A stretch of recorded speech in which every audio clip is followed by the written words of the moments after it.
Prodi Sistem Informasi Universitas Nurjati semester 4. Ini adalah konten video pertama saya.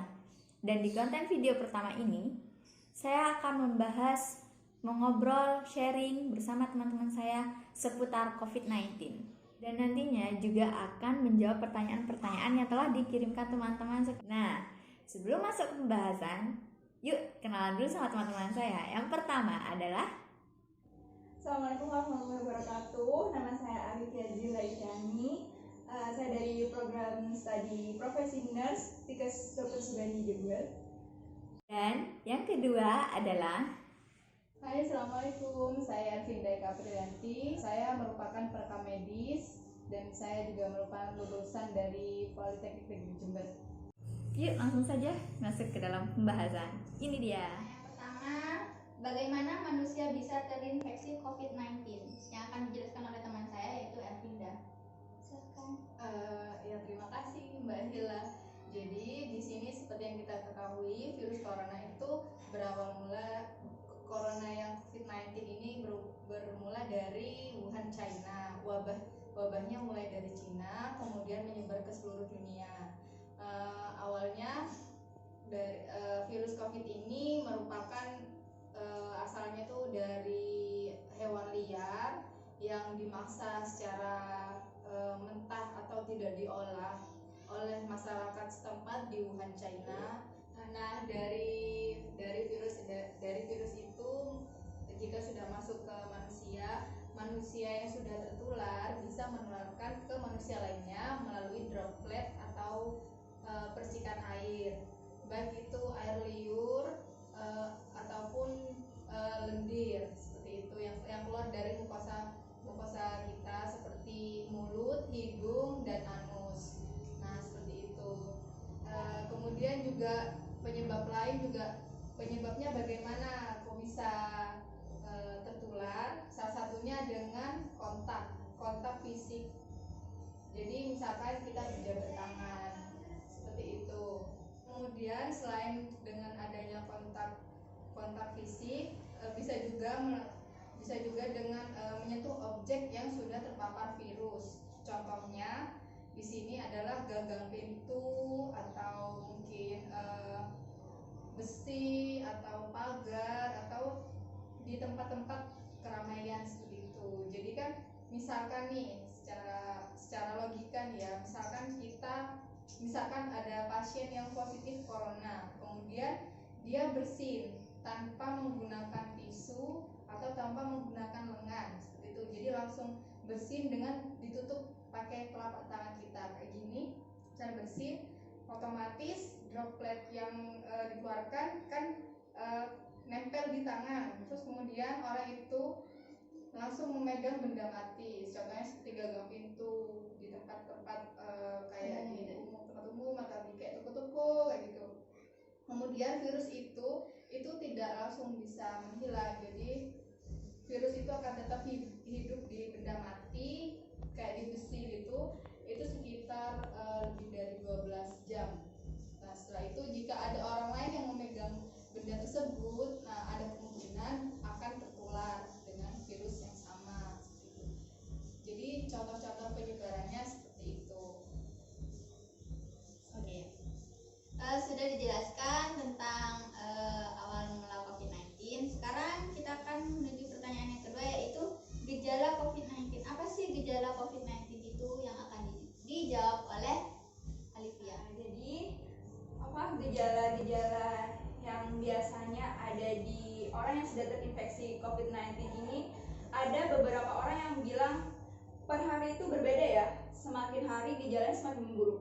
Tapi tidak juga seperti itu. Ada yang dinamakan di sini OTG, orang tanpa gejala. Nah, orang tanpa gejala ini dia itu udah positif dari hasil swab maupun hasil lab lainnya, dia sudah dinyatakan positif oleh tim medis COVID-19. Namun mereka tidak bergejala apapun meskipun sampai dia dalam 2 minggu, karena masa inkubasi COVID-19 itu sendiri adalah 2 minggu. Namun yang perlu ditekankan lagi kepada masyarakat di sini, apabila kita mengalami gejala-gejala yang mendasar itu ada 3 sebenarnya, yaitu batuk, kemudian sesak nafas yang berat, kemudian di sini ada demam. Di mana demam itu dikatakan dia melampaui dari angka normal, di mana batasan demam seseorang itu pada manusia itu kisaran 36,5 derajat Celcius sampai 37,5 derajat Celcius.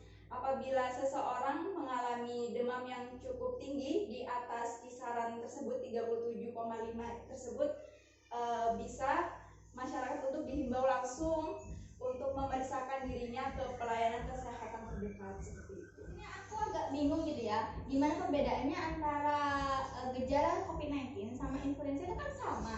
Itu gimana sih cara membedakannya, mana yang COVID-19, mana yang influenza, sakit influenza biasa gitu?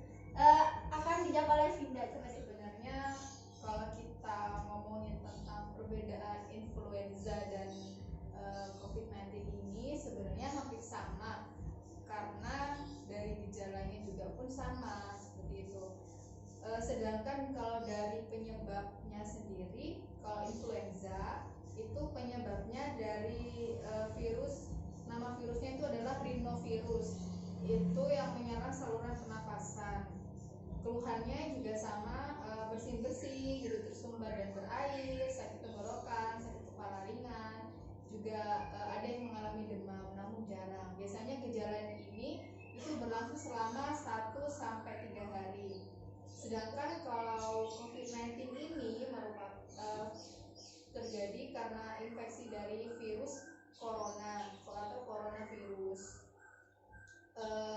Salah satu gejalanya juga sama seperti influenza, hanya biasanya pasien mengalami gangguan pernapasan bawah itu, dan juga mengalami gangguan pernapasan hingga sesak nafas. Gejala ini juga mirip dengan pasien yang mengalami pneumonia seperti itu, atau edema paru, sama ada gangguan di pernapasan seperti itu. Hanya kalau di coronavirus ini aku ngutip juga ya dari website yang aku baca, ada 3 gejala utama yang dapat muncul pada COVID-19, yaitu demam tinggi, batuk, dan sesak nafas. Pasien juga ada yang mengalami nyeri otot, sakit kepala, sakit tenggorokan, pilek, diare, mual, dan muntah. Namun juga beberapa pasien juga tidak mengalami gejala yang seperti ini. Jadi mungkin yang bikin perbedaannya itu adalah mual dan muntah. Jadi kalau cuman sakit flu biasa kan biasanya kan orang tidak sampai mual muntah ya, seperti kecuali orang tersebut punya gangguan penyakit lain seperti asam lambung dan lain sebagainya gitu. Jadi kalau secara kasarnya kita sulit membedakan. Mungkin yang benar-benar kita bisa memastikan itu adalah coronavirus atau bukan, bisa dilakukan dengan tes swab dan rapid test gitu. Dari hasil swab itu kita baru benar-benar bisa mendiagnosa seorang pasien terkena coronavirus atau penyakit yang lain. Pertanyaan selanjutnya yaitu langkah yang tepat dan bijak di waktu pandemi ini. Evia. Menurut saya sih harus ngikutin aturan pemerintah ya. Tetap stay at home dan jaga jarak. Selalu jaga kebersihan juga. Yang penting PHBS-nya itu selalu diutamakan, baik untuk diri sendiri maupun di keluarga maupun di masyarakat luas. PHBS, perilaku hidup sehat dan bersih. Bahagia juga kan ya, jadi harus bahagia kan, harus. jadi nggak usah stres gitu kan, nggak usah dibawa beban gitu kan. Karena sebenarnya kalau kita stres sebenarnya bukan cuma coronavirus, apa saja malah banyak penyakit yang lain. Nah, yang akan terjadi Yang ada bukan meninggal karena coronavirus, karena stres ya. Benar-benar sekali. Kami akan menjawab pertanyaan-pertanyaan yang telah dikirim teman-teman Instagram, yaitu yang pertama dari @_Zain Aisyah. Pertanyaannya adalah, makan apa ya kira-kira biar nggak ketular? Sebenarnya nggak ada ya, masih belum ada. Okay. Masih belum ada scientific evidence yang menyatakan bahwa ada salah satu makanan atau baik itu sayur, buah maupun apapun yang menjudgment hal tersebut bisa mencegah kita tertular dari virus. Masih belum ada. Namun saya tekankan lagi kepada teman-teman bahwa dalam mencegah coronavirus ini tidak cuma hanya stay at home, jaga jarak, tidak cuma itu ya.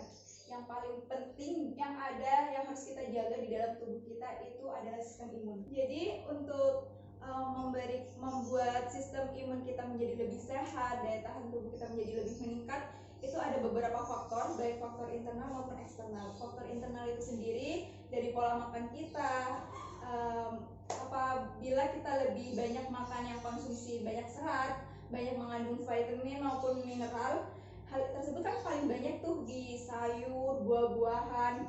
Dan juga apabila masyarakat nih yang masih sekarang belum bisa stay at home buat bantu keluarganya mencari nafkah, saya sarankan tidak cuma dari makanan seperti sayur buah aja, tapi perlu diimbangi dengan pemberian nutrisi dari multivitamin juga bisa seperti itu.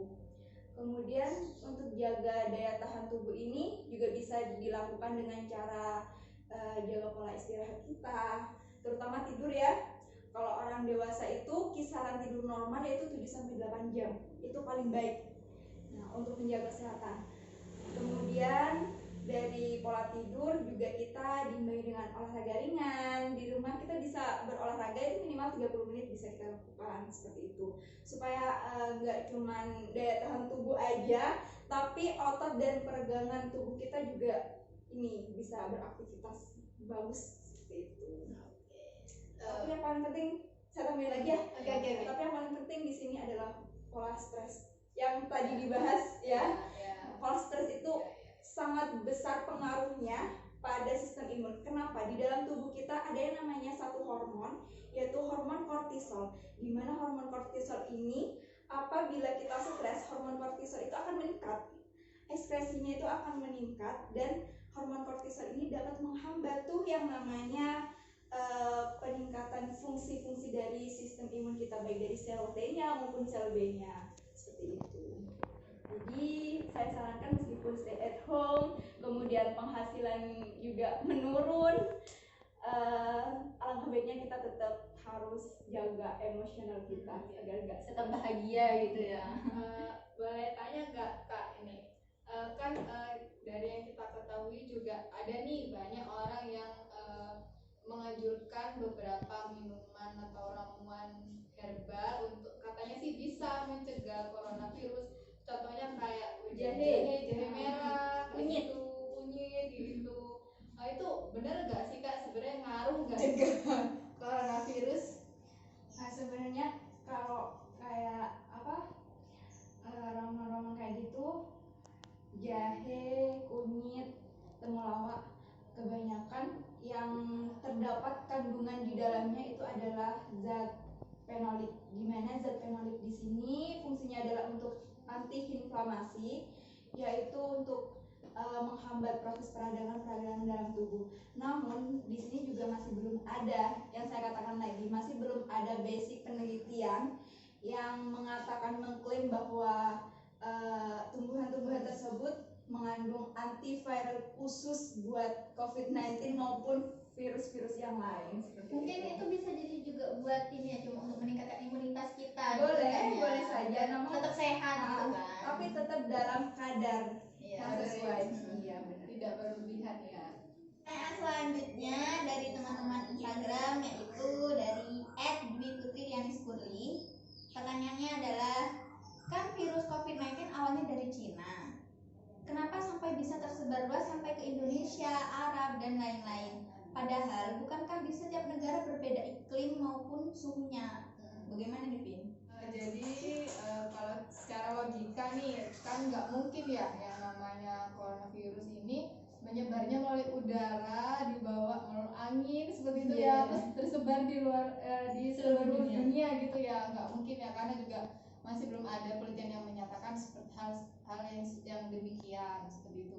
Jadi bisa disimpulkan kan di negara Cina, terutama di Wuhan, di sana kan yang tinggal di sana bukan hanya penduduk lokalnya saja. Jadi kan juga banyak nih turis-turis yang datang ke Cina,